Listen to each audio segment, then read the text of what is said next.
Bonjour à tous, j'espère que vous allez excellemment bien. Aujourd'hui on se retrouve pour parler cyclisme, pour faire le débrief de l'étape du jour de cette Vuelta, l'étape numéro 17 qui s'est finie sur un sprint. Bon, on va voir déjà comment ça s'est passé avec le résumé de l'étape qui va être assez court aujourd'hui. Note de l'étape, coureur au top, bonne édade. Les classements, comme d'habitude, n'hésitez pas à vous abonner à la chaîne, à réagir dans les commentaires, à mettre un pouce bleu, à partager la vidéo sur les réseaux sociaux, notamment auprès de vos proches. Vous pensez que ça peut les intéresser dans les commentaires, n'hésitez pas à me dire qui vous a plu, qui vous a déçu. Quand vous vous abonnez à la chaîne, vous pouvez rajouter la petite cloche, comme ça vous êtes au courant des dernières vidéos qui sortent sur la chaîne, notamment des vidéos cyclisme. Et puis vous pouvez rajouter la petite cloche, comme ça vous êtes au courant des dernières vidéos. Et surtout, plus vous cliquez rapidement sur les miniatures ou sur les notifications, et bien plus la vidéo est mise en avant et ça permet de me soutenir. Deuxième moyen pour me soutenir, vous pouvez rajouter la petite cloche et surtout faire un super thanks. On va réussir à avancer, j'ai l'impression que c'est une histoire sans fin. On va rajouter cette introduction.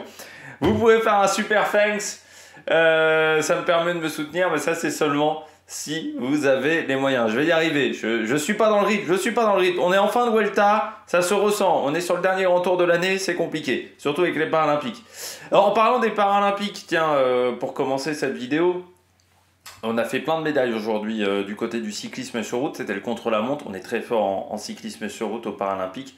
Je vous invite à voir les résultats sur la vidéo, mais sinon à regarder. Alors je crois qu'il n'y a pas les, vous pouvez pas regarder en replay les journées, ce qui me semble absolument dingue, et c'est pas disponible en ligne, mais bon voilà. Si vous voulez voir ce qui s'est passé du côté des Paralympiques, du côté de Clichy-sous-Bois, eh bien c'était vraiment une flopée de médailles.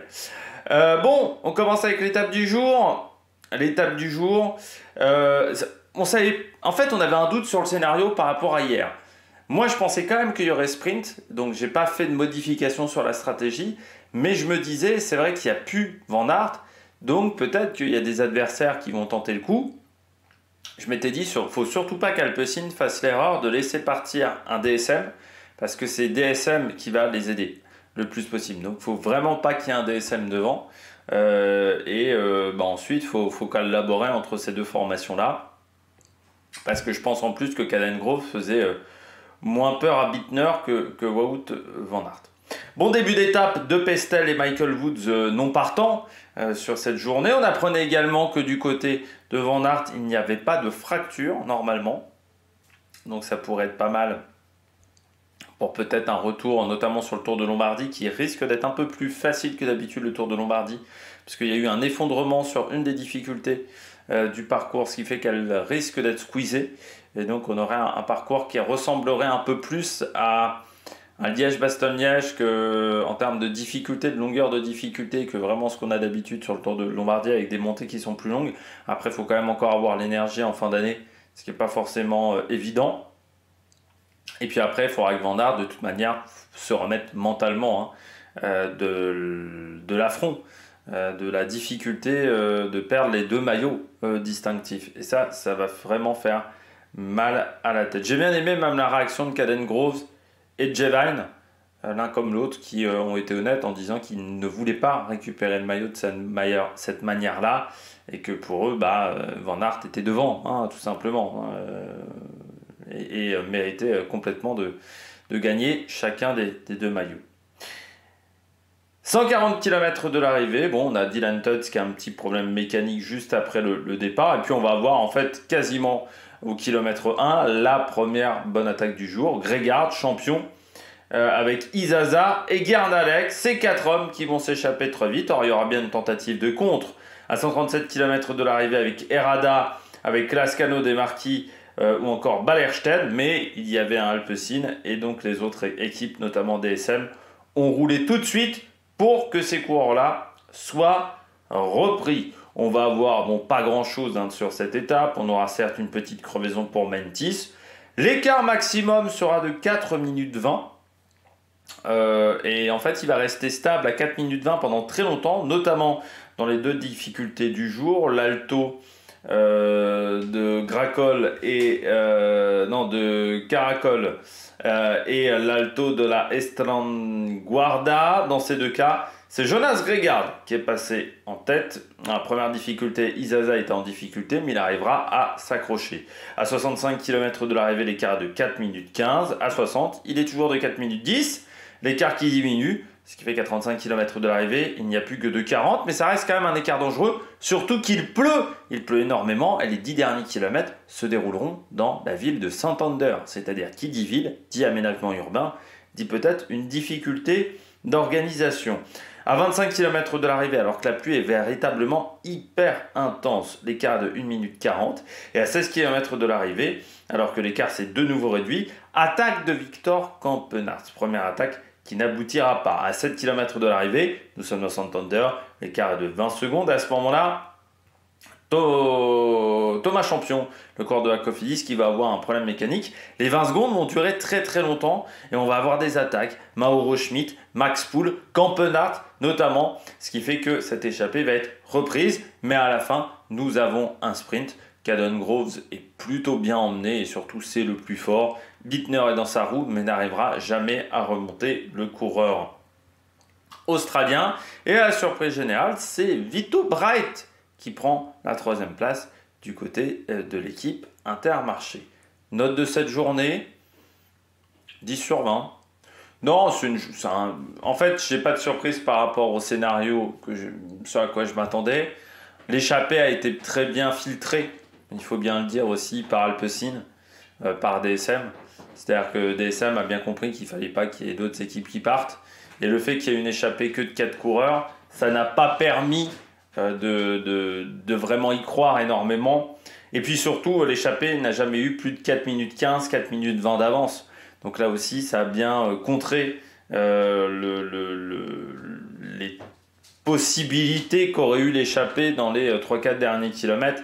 Il leur en manquait un petit peu en fait à chaque fois. C'est-à-dire qu'à 35 km de l'arrivée, il aurait mieux fallu qu'il y ait 3 minutes 10 que 2 minutes 40. Et il manquait toujours 30-40 secondes pour véritablement que cette échappée crée du danger. Et en plus, bon voilà, ça avait été bien contrôlé.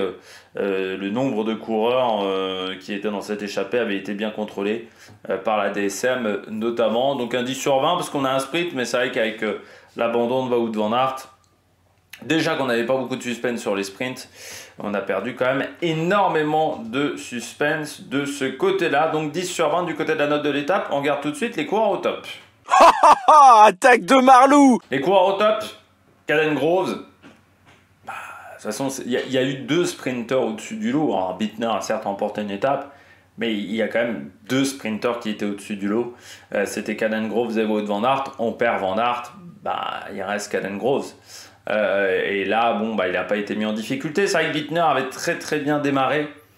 On sent que là, la 3e semaine est plus difficile en termes de fraîcheur physique. Là, voilà, il faut passer la montagne pour Bittner. Donc c'est vrai que c'est un petit peu plus difficile pour le coureur de la DSM. Physiquement, voilà, là aujourd'hui il fait 2, mais tu sens qu'il est jamais en capacité de remonter Caden Groves. Voilà, il est dans la roue, il est bien placé, mais Caden Groves est tout simplement meilleur. Après, c'est vrai que je reste sur ma faim quand même, parce que j'aurais voulu avoir l'opposition avec Van Aert aujourd'hui. Voilà, forcément, il me manque quelque chose sur cette étape. Et puis après, du côté de Caden Groves, je trouve que c'est une belle journée quand même pour lui. Il prend une nouvelle victoire d'étape. Voilà, il a été costaud. Mais c'est vrai que je m'attendais à autre chose. Voilà. Du côté de cette journée hier, et c'est vrai que l'abandon de Van Aert m'a un peu plombé sur cette étape, tout simplement, parce qu'on aurait voulu qu'il y ait une véritable opposition. Après, c'est quand même une belle Vuelta pour Caden Groves. Il a déjà battu Van Aert une première fois, puis on sent que c'est vraiment un terrain qui lui convient, l'Espagne. C'est un terrain qui lui convient parce que c'est vrai qu'il aime quand c'est un peu dur quand même. Caden Groves, il arrive à passer les bosses. Et ça, c'est une force. C'est peut-être pas le coureur le plus... Enfin voilà, face à des Tim Merlier, Milan ou Philipsen cette année, il était un ton en dessous. Par contre, il passe bien les bosses. Et sur cette Vuelta, il a été bon. Mais bon, il y a eu une opposition qui n'était, c'est vrai, il faut bien le dire, pas si exceptionnel que ça sur cette course, ce qui a aussi joué pour Coco, hein, parce que s'il y avait une opposition plus forte, peut-être que ça aurait été plus compliqué pour lui. Deuxième coureur top du jour, Vito Braet. Bah, c'est bien du côté d'Intermarché, parce que c'est le meilleur résultat depuis le début de la semaine, hein, enfin depuis le début de cette course, pardon, pour Intermarché, qui n'avait pas sprinté avec le même coureur ces derniers temps. On avait tenté Arne Marit, ce qui n'avait pas été une grande réussite, on va pas se mentir, du côté d'Arne Marit. Donc là, on a tenté Vito Braet, coureur qui participe à son premier grand tour. Je vérifiais parce qu'il a 23 ans. Coureur qui vient d'arriver cette année chez Intermarché. Eh bien, c'est peut-être même le meilleur résultat de sa saison à Vito Braet. Jusqu'à maintenant, il avait fait 9e sur le circuit de Wallonie, sur la Flèche Brabançonne, sur une étape du Tour du Pays Basque, 10e du Samin et du Grand Prix Jean-Pierre Montserrat, et 3e de la dernière étape du Tour de la Communauté de Valence, et 2e de la Figuera Champions Classic. Donc voilà, un résultat qui va faire du bien au coureur belge qui avait eu une deuxième partie d'année peut-être un petit peu moins bonne quand même. Ça fait que depuis les classiques du mois d'avril et du mois de mai, c'était un petit peu plus compliqué pour le coureur belge. Bon, voilà, c'est un coureur encore une fois d'avenir. Coureur qui est en phase de progression, plus flamand, plus flandrien que sprinter, il faut bien le dire. Mais bon, il y a d'autres coureurs qui à une époque ont réussi à faire des résultats dans ce registre-là, dans des sprints. Et puis après, pour Vito Braet, encore une fois, j'avais dit Intermarché, il faut qu'ils ont une semaine pour se sauver, une semaine pour avoir un petit résultat par rapport à leurs 3 semaines de course. Là, il y a quand même un petit résultat du côté d'Intermarché qui peut faire un petit peu l'eau de consolation, même si c'est vrai que les 3 semaines de course ont pour le moment été compliquées, parce que Mentis inexistant, parce que Ren Taramay n'a pas pris d'échappée. C'est vrai qu'ils ont pris très peu d'échappées aussi du côté d'Intermarché, et que Petilly et Rota, ça n'a pas été beaucoup mieux non plus. On verra maintenant ce que ça donnera. À partir de demain, une étape pour Baroudeur, et puis ensuite, les derniers jours de course devraient être compliqués pour cette formation Intermarché, pour aller chercher quelque chose, à part si Mentis décide de se réveiller. Les coureurs au top, on poursuit avec Campenart. Encore une fois, Campenart, ça fait partie des coureurs où on s'ennuierait s'ils n'étaient pas là. Carapaz, Van Aert, Van Der Poel aussi, Pogacar quand même, parce que même s'il domine Pogacar, ce qu'il faut bien comprendre, c'est que Pogacar et Remco Evenepoel, dans la manière d'appréhender la course, c'est quand même révolutionnaire par rapport à ce qu'on voyait il y a 10 ans. Sagan à son époque aussi faisait beaucoup de bien, je trouve, au niveau stratégique. C'est des attaquants, c'est des coureurs qui sont offensifs. Alors Campenart, j'ai connu le Campenart, ce qui n'était pas du tout pareil. C'est vrai que Campenart, c'est assez surprenant parce que il y a eu la période où où il se contentait seulement des contre-la-montre, où il était champion d'Europe, et ça lui convenait très bien, on va dire, à ce moment-là, d'être champion d'Europe. Et puis, quand il est passé chez Dimension Data, il y a eu vraiment un changement radical.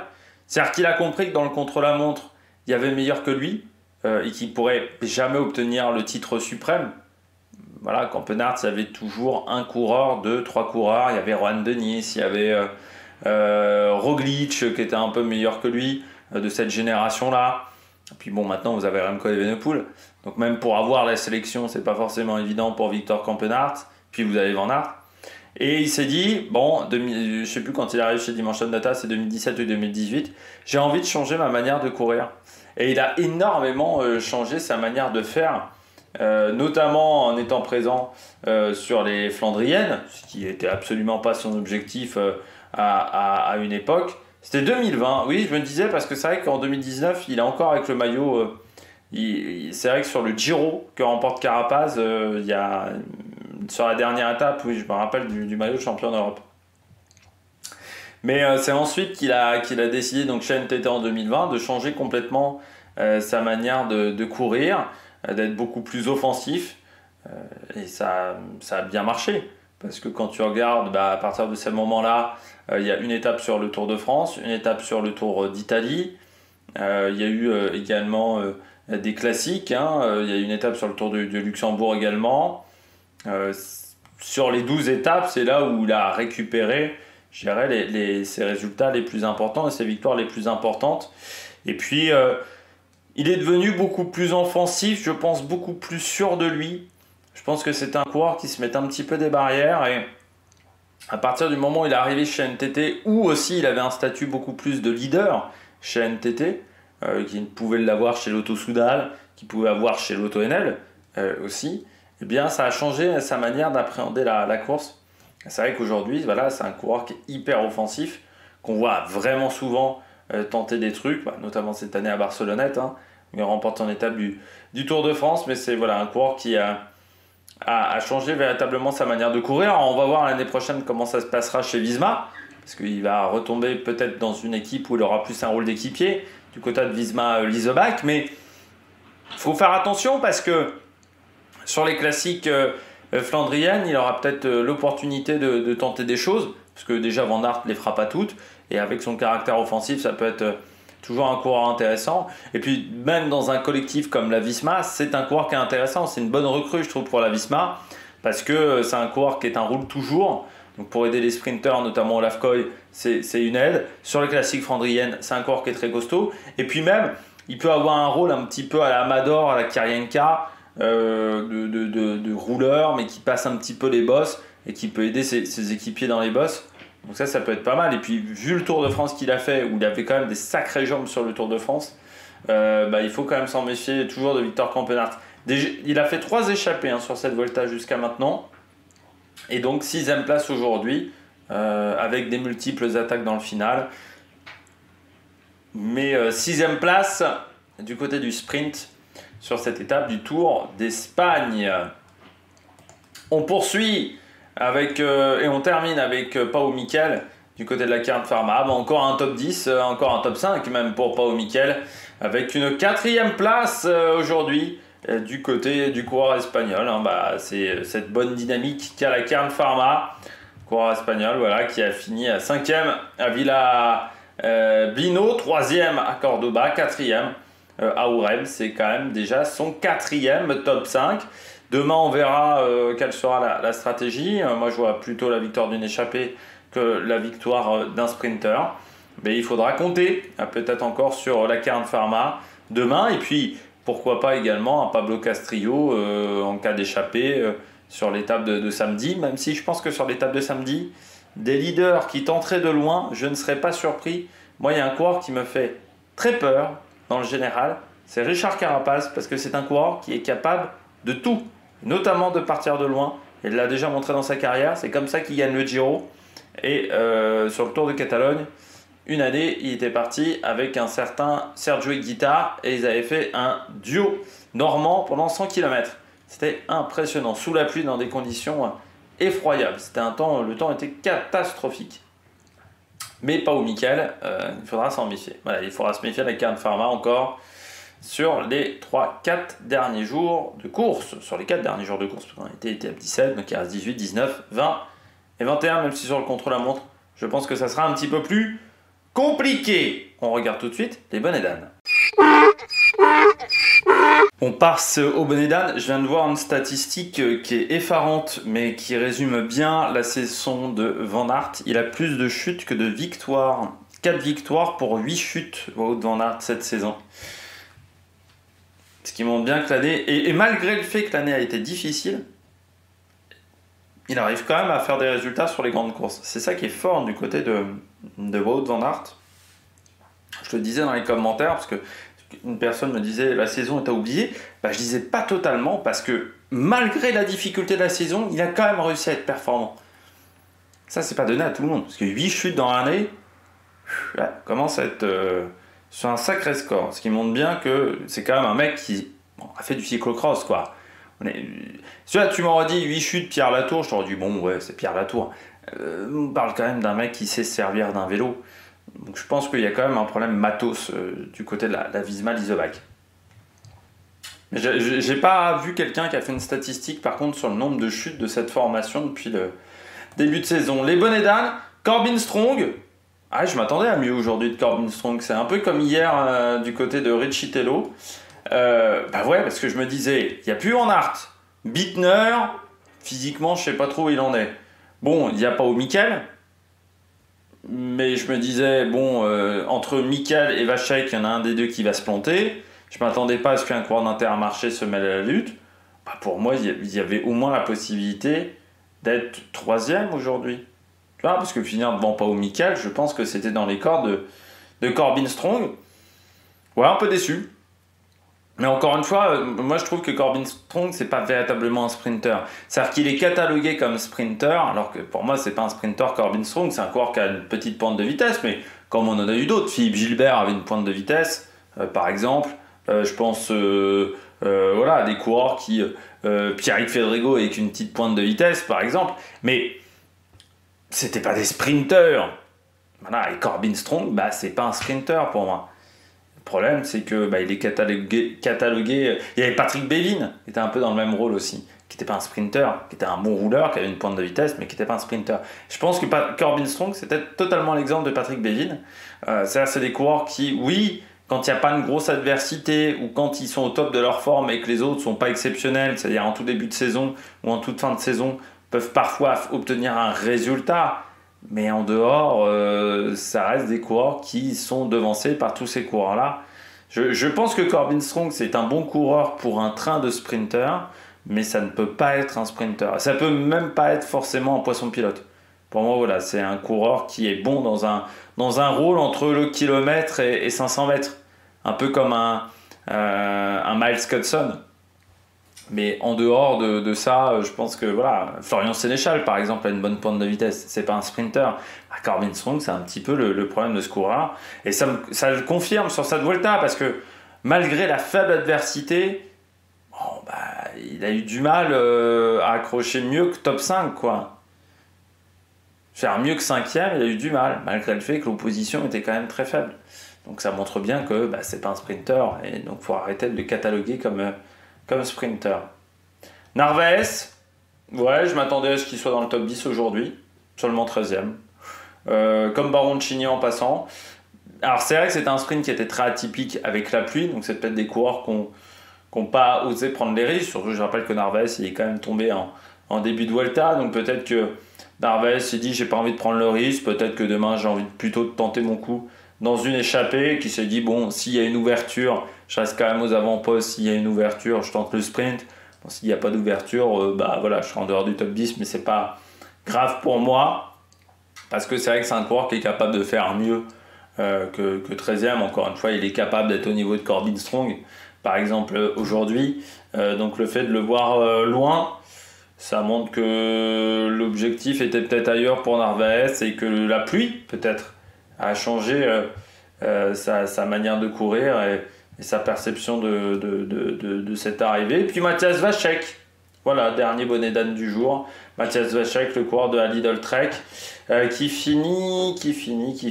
Vachek 18e aujourd'hui, là aussi, pas top dans le sprint, alors que bon, il nous a montré qu'il était capable de faire mieux que ça. Matthias Vachek 4e à Villabino, 2e à Cordoba, 2e également après le contre-la-montre.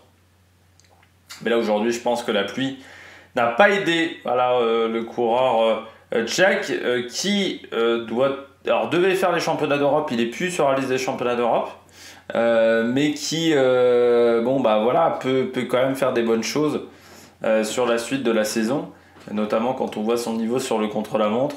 On se dit qu'au championnat du monde, ça peut être un coureur dangereux pour une 5e, 6e place, peut-être pas pour le podium, mais pour une 5e, 6e place. C'est un coureur qui peut aller choper un résultat, et peut-être que là aussi, du côté du Tchèque, on n'a pas voulu prendre tous les risques, en sachant que il y avait eu l'abandon de Van Aert hier. Ça a peut-être refroidi pas mal de coureurs pour prendre des risques. Et voilà, Vachek, qui n'est pas un pur sprinter, eh bien, n'a peut-être pas voulu prendre des risques à tout prix sur cette étape. Bon, on regarde tout de suite les différents classements. On regarde tout de suite les différents classements pour cette étape. Le vainqueur de cette journée, c'est Caden Groves devant Pavel Bittner et Vito Bright. le Belge des Intermarché. On retrouve ensuite Pau Michael et Corbin Strong du côté de ce classement. On redescend un petit peu. Ben O'Connor a bien fini dans le peloton. On a seulement 61 coureurs qui sont classés dans le peloton, parce qu'il y a eu pas mal de cassures dans le final. Donc par exemple Richie Tello qui a perdu du temps, peut-être pour partir en échappée demain. Geo Gennard, mais bon, qui est assez transparent quand même, Tao Gennard cette année. Riley Sheehan aussi qui n'était plus là. On regarde maintenant le classement général. Pas de changement du côté du top 10. Avec Ben O'Connor, toujours Roglic 5 secondes. Le premier changement au général, c'est Vlasov qui a perdu 4 places aujourd'hui, débordé par Rodriguez, Dunbar, Guillaume Martin et Fortunato Berthet qui passe devant Mentis. Sinon, pas de grand changement du côté du maillot vert. Caden Groves, donc maintenant caracole en tête face à Pavel Bittner qui a pris la deuxième place aujourd'hui, qui remonte deuxième dans ce classement en dépassant Terrada et Castrillo. On retrouve ensuite Max Poul et Marc Solé. Classement de la montagne, pas de grands changements. Jebain et Marc Solé sont aux 2 premières places. Et surtout, les coureurs du jour n'avaient pas de points en classement de la montagne. Donc ça n'a pas changé grand-chose pour Grégard notamment. Puis du côté du classement du maillot blanc, là aussi pas de changement. Rodriguez, Kelmozo, Lipovic, toujours 34 secondes d'écart. C'est Del Toro qui gagne une place alors que le Serre en perd 3. Et puis du côté du classement par équipe, UAE toujours en tête avec 43 minutes d'avance sur Red Bull. Decathlon à 1h20, la Visma et Soudal 4 et 5. Dernière équipe, toujours Alpecin de Konak. Et la lanterne rouge de cette Vuelta, eh bien, alors je ne l'ai pas parce qu'ils ne sont pas que 110. C'est toujours Tim Naberman, voilà, qui a 10 minutes quasiment de retard par rapport à Camille Gradec, et ça ne devrait pas changer demain également du côté de ce classement de la lanterne rouge. J'espère que vous avez aimé cette vidéo. Si vous avez aimé, eh bien n'hésitez pas à vous abonner à la chaîne, à réagir dans les commentaires, à mettre un pouce bleu, à partager la vidéo sur les réseaux sociaux, notamment auprès de vos proches. Je pensais que ça peut les intéresser. Et puis nous, on se retrouve pour de nouvelles aventures sur Mec Production. Ciao ciao.